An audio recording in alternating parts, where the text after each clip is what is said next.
Olá a todos, eu sou Rodrigo Machado Tavares, eu estou aqui na bela cidade do Porto, em Portugal.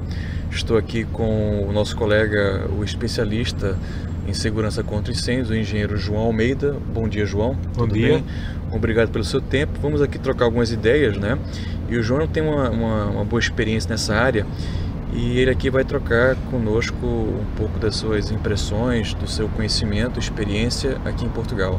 João, você poderia aqui nos contar como é que você veio então parar nessa área, né? Ok, bom dia a todos. Eu tenho 47 anos, sou formado em Engenharia Informática, que realmente à partida não tem muito a ver com segurança contra incêndio e na verdade trabalhei durante muitos anos a desenvolver sistemas de software numa companhia de seguros de vida e entretanto resolvi mudar, criei uma empresa de consultoria informática e um dos meus primeiros clientes foi precisamente um gabinete de engenharia, de projetos de engenharia, que me desafiou a dar apoio nos projetos que eles tinham. E então eu comecei a dar algum apoio na gestão de projetos, mas rapidamente me apercebi que havia uma área onde, para mim, que era um outsider, que não tinha experiência como projetista, embora eu tenha também formação de eletrotecnia de base, portanto sou engenheiro eletrotécnico, e percebi-me que havia a segurança contra incêndio, que era uma área onde pouca gente tinha know-how e que era uma área muito interessante, porque nos projetos era a área mais multidisciplinar, digamos, aquela que tinha influência em todos os outros projetos, que influencia a arquitetura, o projeto da parte hidráulica, da parte da eletricidade, das instalações mecânicas. Não há especialidade nenhuma que não tenha que ter o input do especialista de segurança contra incêndio. Comecei a estudar nessa área, depois fiz um mestrado em segurança contra incêndios na Universidade de Coimbra, em 2005. Foi o primeiro curso que houve em Portugal nessa área. E pronto, entretanto apanhei o boom da construção e estive envolvido em muitas dezenas de projetos grandes, portanto tenho alguma experiência nessa área. Isso é muito bom, João. Ô João, com relação aos códigos ou legislações, regulamentos, documentos, enfim, de segurança ou proteção, como queira, né, contra incêndios em Portugal, eles são prescritivos ou baseados no desempenho? Como é que é a realidade portuguesa nesse sentido? Ok. Pronto, essencialmente nós temos uma legislação prescritiva, não é? A nossa história da legislação de segurança contra incêndio começa com o grande incêndio do Chiado em 1978 em Lisboa, que destruiu parte do centro histórico de Lisboa e que levou a que um conjunto de especialistas que andava há anos a preparar uma legislação que ela fosse acelerada e, portanto, os primeiros códigos de segurança contra incêndio em Portugal surgiram em 89, 90 e foram sendo lançados.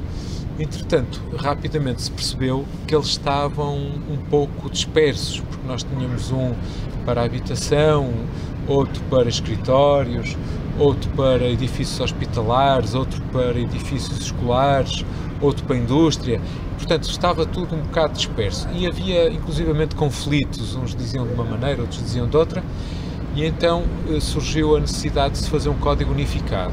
E esse código unificado foi publicado em 2008 e tem um único artigo que permite que, para situações excepcionais, é assim que está na legislação, que eles chamam a segurança atípica, fazer projetos que não cumpram o regulamento, desde que justifiquem, usando metodologias inovadoras ou métodos científicos que comprovem que realmente o edifício ou o projeto, garante segurança dos ocupantes e dos bens, não é? E então, portanto, isso é uma porta que ficou aberta na própria legislação para a segurança baseada no desempenho, que neste momento é o que temos, mas que não é assim muito utilizado porque também não há critérios bem definidos de que forma é que pode ser validado. Portanto, eu diria que em Portugal estamos seguramente com uma legislação prescritiva, mas com uma porta aberta e a tentar mudar para a legislação baseada no desempenho.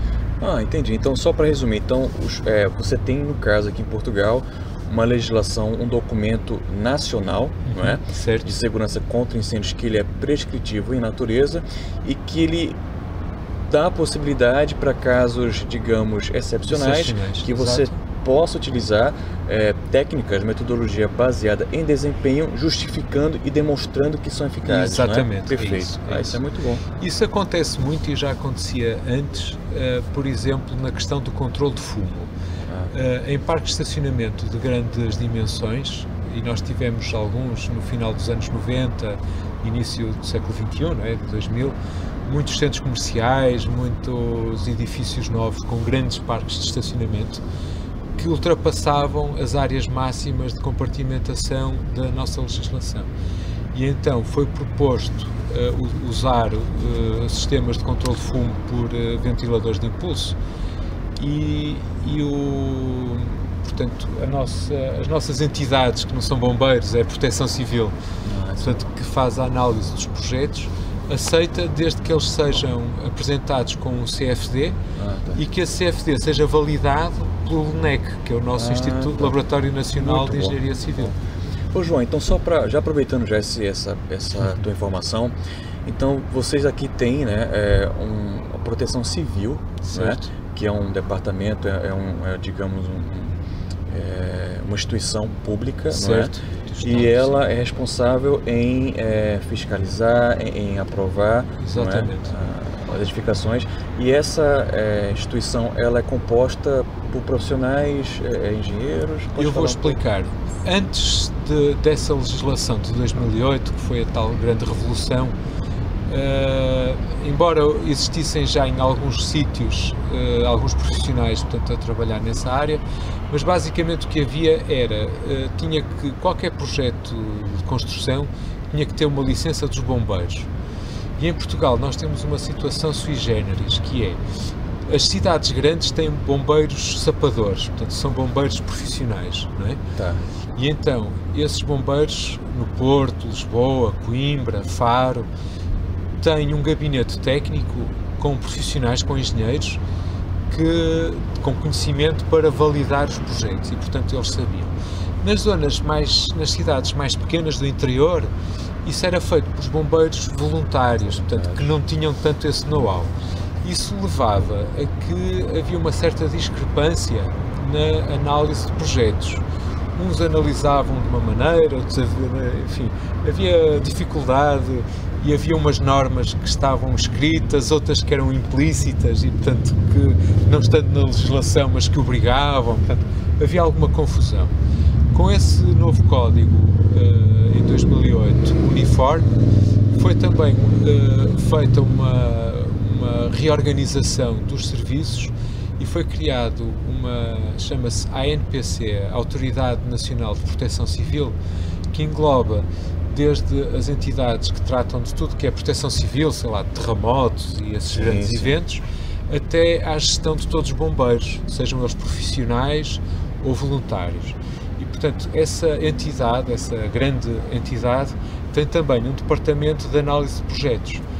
E em todas as regiões do país, em todos os distritos, foi criado um gabinete com técnicos, portanto, com engenheiros que foram formados, entretanto, e que são eles que têm a responsabilidade de análise dos projetos e que aceitam ou não. Portanto, eles fazem a análise, veem se o projeto está conforme a legislação e, por exemplo, quando é necessário, numa situação mais complicada, um edifício que não consegue, ou porque é uma recuperação do edifício antigo e que não consegue cumprir a legislação integralmente, ou há um edifício muito grande que, por motivos arquitetónicos, também não consegue cumprir a legislação, então aí usa-se esse tal artigo e, com algum bom senso e reuniões que há entre os projetistas e a Proteção Civil, tenta-se encontrar uma forma de mitigar o risco, não é?